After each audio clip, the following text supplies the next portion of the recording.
దేవకి ఇంకా వసుదేవులకు వీరిద్దరి వంశాలు ఒక్కటిగా మారి ఎంతో ఘనంగా వివాహం చేస్తారు.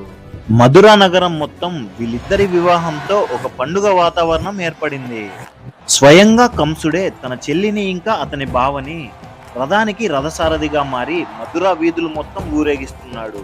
ఇదంతా చూస్తున్న దేవతలు కంసుడు తెలియక చేస్తున్న ఈ వైష్ణవ సేవ తన విధిరాత నుండి అతన్ని కాపాడుతుందని భయపడతారు. భగవంతుని సంకల్పానికి అడ్డు రాకూడదని కంసుడిలో ఉన్న రాక్షసుని నిద్ర లేపటానికి ఆకాశవాణిని వినిపిస్తారు. అప్పుడు ఆ ఆకాశవాణి ఇలా పలకటం మొదలు పెడుతుంది. ఎవరినైతే నువ్వు ఇంత ప్రేమగా సాగనంబుతున్నావో ఆ దేవకి 8వ సంతానమే నిన్ను వధిస్తుంది అని పలుకుతుంది. అది విన్న కంసుడు ఎంతో ప్రేమగా చూసుకుంటున్న తన చెల్లి దేవకిని చంపటానికి ప్రయత్నిస్తాడు. అప్పుడు వసుదేవుడు తన భార్యని వదిలిపెట్టమని చెప్పి అతను కలిగే సంతానాన్ని అందరినీ నువ్వే